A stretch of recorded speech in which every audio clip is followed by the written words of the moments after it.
안녕하십니까. 2021년 11월 20일 토요일 오후입니다. 자, 미국의 포드와 GM이 반도체 자급 자족을 선언했다고 합니다. 미국 양대 완성차 업체 포드와 제너럴 모터스, GM이 차량용 반도체 개발과 생산에 뛰어듭니다. 차량용 반도체 부족으로 생산 차질이 계속되자 완성차 업체들이 직접 반도체를 만들어서 안정적인 수급 환경을 구축하겠다고 나선 것이죠. 자율주행 등 첨단 기술을 도입한 자동차에 자체 개발한 반도체를 적용해서 기술 독립을 실현하겠다는 의지도 포함된 겁니다. 18일 현지 시간으로 월스트리트 저널에 따르면 포드는 이날 미국 반도체 업체 글로벌 파운드리와 차량용 반도체 개발을 위한 전략적 제휴를 맺었다고 했죠. 포드는 양사가 향후 미국에서 반도체를 공동 생산할 수 있다고 전했고, 또 양사는 또 포드 자동차에 특화된 반도체를 개발하고 자동차 업계 전반에 반도체 공급량을 늘리기로 했습니다. 이날 GM도 퀄컴, NXP 등 주요 반도체 기업과 협력 관계를 구축하고 있으며 반도체를 공동 개발하고 제조하기로 합의했다고 밝혔습니다. 포드와 GM이 반도체 개발에 직접 나서는 이유는 반도체 대란이 장기화되면서 자체 조달 능력을 강화해야 한다는 위기의식이 자리 잡았기 때문에 필연적으로 나올 수밖에 없었던 이유라고 생각합니다. 자동차 업계는 세계적인 차량용 반도체 공급난에 따라 1년 넘게 생산 차질을 겪고 있죠. 반도체 공급난의 직격탄을 맞은 GM, 포드는 3분기 순이익이 전년 동기 대비 각각 40%, 23% 급감한 모습을 보였습니다. 완성차 업계는 반도체 품귀 현상이 내년 상반기에서 후년까지 이어질 것으로 예상하는 이야기가 나오고 있음으로 인해서 포드는 이번 반도체 개발 협력으로 미래에 재발할 수 있는 부족 사태를 미연에 방지하기 위한 노력이다 라는 이야기를 했고, 그런 가운데에서 월스트리트 저널은 미 양대 완성차 업체의 반도체 산업 진출을 두고 완성차 업체들은 수십 년간 주요 부품을 외부 공급업체를 통해 조달해 왔는데 최근 이 방침을 뒤집고 있다. 이것은 결국 바이든의 정책이기도 하죠. 그렇죠? 중국의 공급망이 집중되어 있는 부분을 이런 부분들을 미국 쪽으로 또 서방 국가 쪽으로 공급망을 변화시키는 그런 흐름 중에 하나 흐름들이다라고 보시면 됩니다.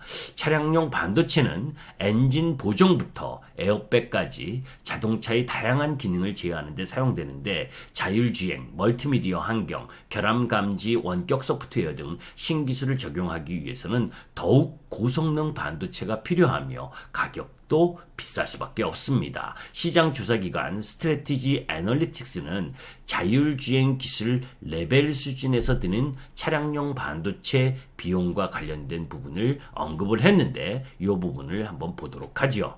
자, 차량용 반도체와 관련된 부분에 있어서 내용 부분, 이 가격 부분을 한번 봅니다. 글로벌 자동차용 반도체 시장 점유율을 보게 되면 인피니언이 13.2%, 그리고 NXP가 10.9%, 르네사스 8.5%, 텍사스 인스트루먼트가 8.3% 이렇게 순서대로 시장 점유율을 갖고 있는데, 여기서 이제 중요한 포인트는 자율주행 기술 단계별 평균 차량용 반도체 비용이라고 할 수 있습니다.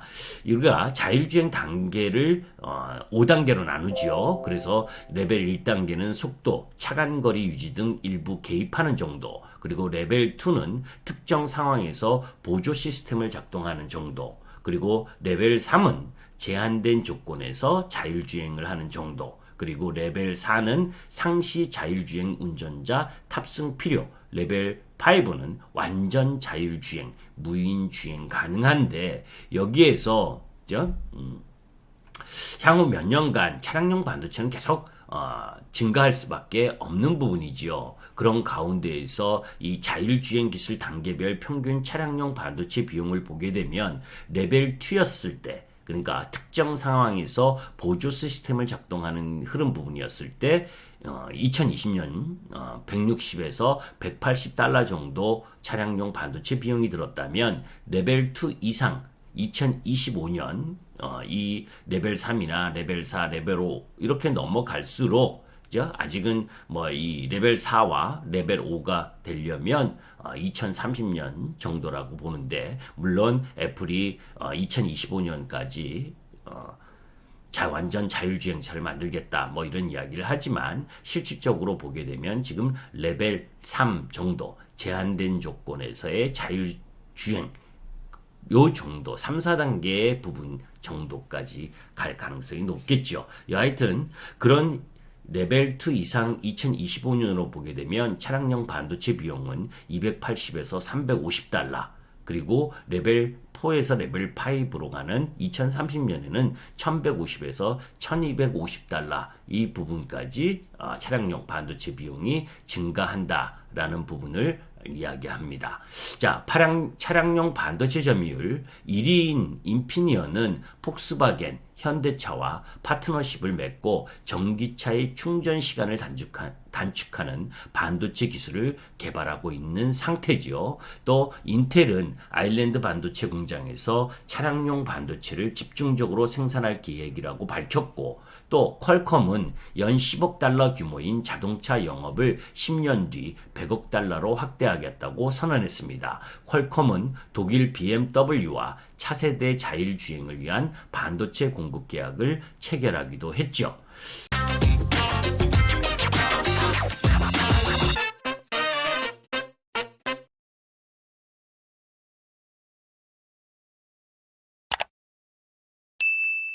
자, 자율주행의 단계별 흐름 부분을 이야기하는데 사실 11월 18일 날 그죠? 목요일 날 이미 자율주행 트럭이 집 앞까지 무인 배송하는 시대가 열렸다라는 기사를 제가 카페에 올린 부분 여러분들 기억하실 겁니다.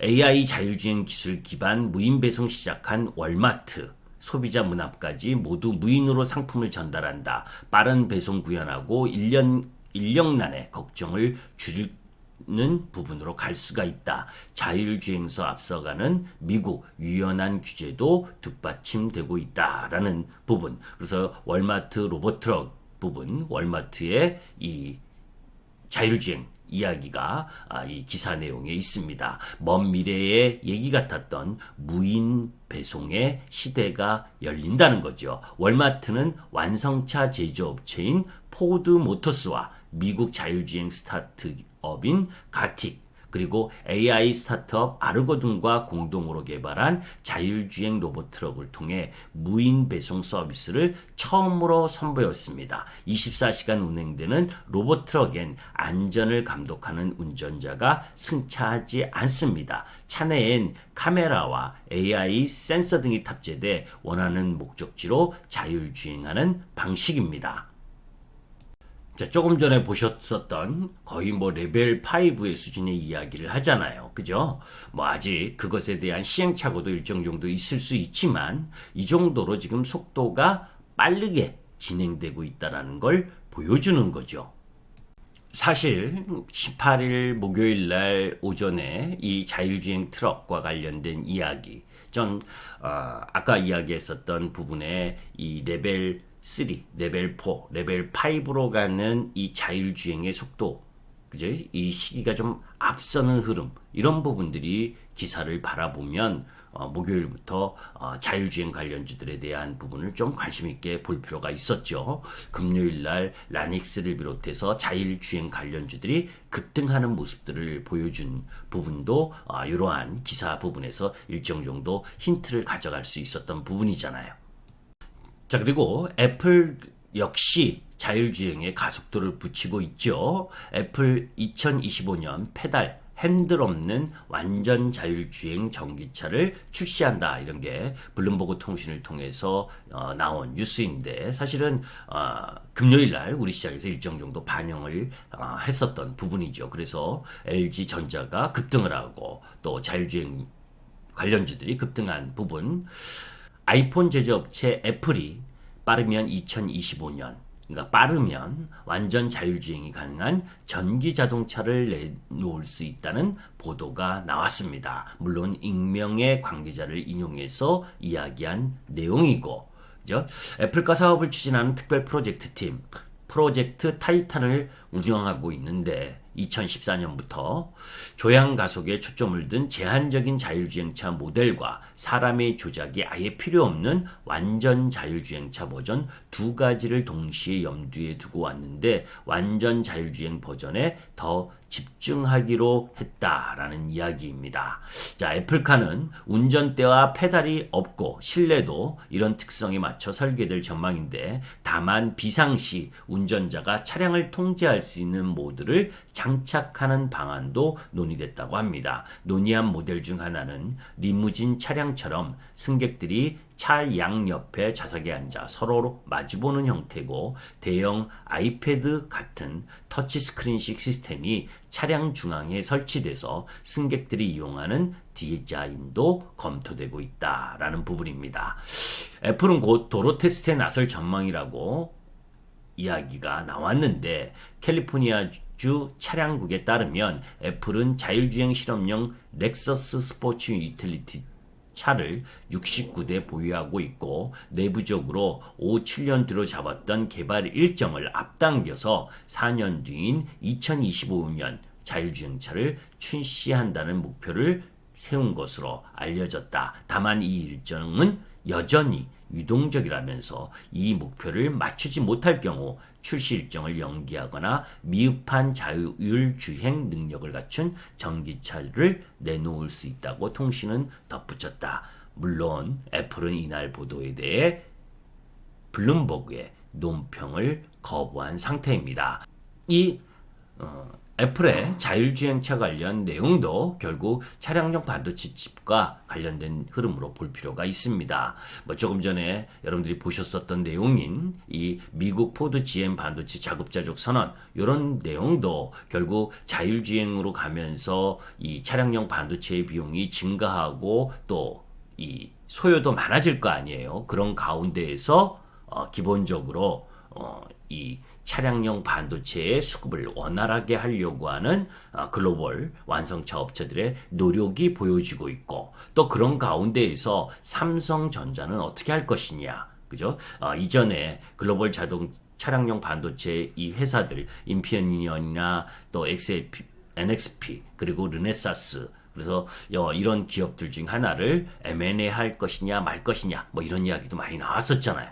그런 흐름들 속에서 또 우리나라 기업들 중에 차량용 반도체와 관련된 기업들, 해성 DS라든지 텔레칩스라든지 이런 유형의 종목 부분들도 한번 연관성을 가지고 잘 살펴볼 필요가 있고 또 그런 상황 속에서 이 핵심 차량용 반도체의 기술 흐름 부분들에 들어갈 수 있는 기술 기업들과 관련된 부분도 여러분들이 공부하시는 흐름 부분들을 한번 가져갈 필요가 있다라고 봅니다. 어제 끝난 미국 시장에서 보게 되면 테슬라나 페이스북, 애플, 그리고 엔비디아, 특히 마이크론 테크놀로지가 급등하는 모습을 보여줬잖아요. 그죠? 이런 마이크론 테크놀로지의 급등 부분 속에서 반도체 관련주들, 이미 지난주 수요일 날 반도체 장비주나 이런 쪽 라인 부분에 포커스를 맞추는 것이 오히려 낫다라는 말씀을 드렸었는데 마이크론 테크놀로지가 8% 급등하는 모습을 보여준 상황, 이런 부분들이 이제 서서히 제조업 쪽 라인 부분에 있어서 자동차와 연관된 부분이라든지 그것이 이제 자율주행과 그리고 또 메타버스도 끝난 부분은 아닙니다. 그런데 그 속에서 옥석을 가리는 흐름들 이런 부분들을 함께 고민하면서 전략적 포인트를 잡아가는 그런 흐름 부분들이 필요로 한 반도체 관련 내용이다라는 말씀을 드리면서 마치도록 하겠습니다. 감사합니다.